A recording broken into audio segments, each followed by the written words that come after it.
अभी अध्याय 1 का कोशिका। कोशिका का हो रहा है। कोशिका का कुछ सवाल पूछे आपसे। पूछ सकते हैं। ऊतक क्या है? ऊतक कोशिकाओं के समूह को ऊतक कहते हैं। बताइए कोशिका किसकी बनी होती है? कोशिका का संरचनात्मक संगठन क्या है? कोशिका में विभिन्न घटक होती है जिन्हें कोशिकांग कहते हैं।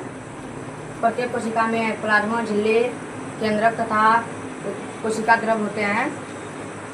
अभी जो है अम्हारा गांव में मौजूद हूँ, रजौन प्रखंड के अम्हारा गांव में, और हमारे साथ जो है सक्सेस कोचिंग सेंटर के शिक्षक संजीव कुमार सर जी है। इनसे बातचीत करेंगे और यहाँ आकर जो है विद्यार्थियों से मिले, काफ़ी जो है अपनत्व की भावना लगा। और यहाँ पर जो है हर वैज के विद्यार्थी लोग पढ़ाई करते हैं और जगह का मामले भी कम है और थोड़ा जो है आने जाने के लिए रास्ता में जो है थोड़ा कठिनाई होता है, दिक्कत होता है, इसलिए जो है यहाँ पर विद्यार्थी भी अभी कम दिखाई दे रहे हैं। बाकी जानेंगे संजीव सर से क्या कुछ वजह है, क्या कुछ कारण है, क्या कुछ पढ़ाते हैं बच्चों से। हमारे साथ संजीव सर है, इनसे जानने का प्रयास करेंगे। सबसे संजीव सर पहले स्वागत है आपका हमारे न्यूज चैनल में। किस से किस क्लास तक के बच्चों को पढ़ाते हैं? यहाँ पे 1 से लेकर 10 तक की पढ़ाई होती है। 1 से लेकर के 10 तक जी। टाइम टेबल कुछ रखे होंगे ना? जी, सुबह में 5 बजे से लेकर के 7 बजे तक 9-10 पढ़ा लेते हैं। इसके बाद 7 से लेकर के पौने 9 बजे तक जो है 1 to 8 तक पढ़ाते हैं। फिर शाम में दोबारा रिपीट होता है। टोटल क्लास 3 बजे से शुरू होती है और 7:30 बजे तक में कंप्लीट हो जाता है। विद्यार्थी लोग जो है गांव का ही आता है कि बाहर का भी कहीं का आता है? जब मेरा दूसरा जो लोकेशन था पहले इससे पहले कहाँ लोकेशन था आपका? इसके पहले हम जो है हमारा में बोर्ड के पास फागू मंडल जी के मकान में पढ़ाते थे। वहाँ पे विद्यार्थी हरचंडी और पदमपुर से भी था।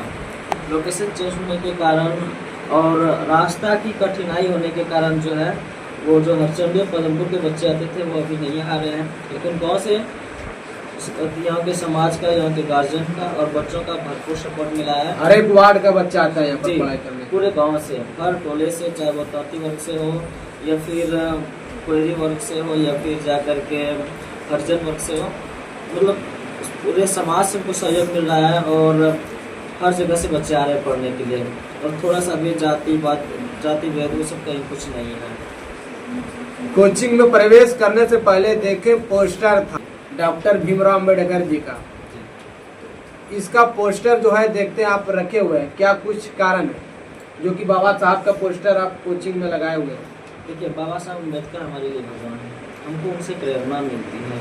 वो हमारे जो है वो इस देश के हर जाति वर्ग का उन्होंने जो उत्थान किया, महिलाओं के लिए उन्होंने जो उत्थान किया, दलितों के लिए उन्होंने जो उत्थान किया, उनकी तुलना हम संसार में किसी भी व्यक्ति या जीवों या आत्मा से नहीं कर सकते हैं। वो सर्वश्रेष्ठ है, वो हमारे प्रणेता हैं।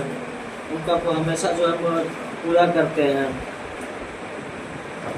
बाबा साहब ने क्या कहा था मालूम है आप लोगों को? कुछ बाबा साहब का कुछ डायलॉग, कुछ कथनी बोलिए खड़े होकर, थोड़ा सा उधर कैमरा घूमेगा। किसको याद है बाबा साहब का कोई कथनी है? क्या बोला था बाबा साहब ने? कुछ कोई डायलॉग बाबा साहब का जो कि बाबा साहब ने बोला था शिक्षा के लिए? किसी को कोई डायलॉग याद है बाबा साहब का? बाबा साहब ने कुछ बोला था आप लोगों के लिए, कोई डायलॉग याद है बाबा साहब का? उधर कैमरा थोड़ा सा घुमा दीजिएगा, बोलिए। शिक्षित बनो, संगठित हो, संघर्ष करो। वाह। शिक्षित बनो, संगठित हो, संगठित हो, संघर्ष करो। संघर्ष हो। शिक्षित का मतलब है कि सभी लोगों को जो है शिक्षा के प्रति जागरूक होना है। संगठित मतलब क्या है? संगठित का मतलब क्या? एकता, जात पात और उनसे ऊपर उठ करके जो हम लोगों को पढ़ाई करना है। शिक्षित बनो, संगठित बनो और क्या बोला था?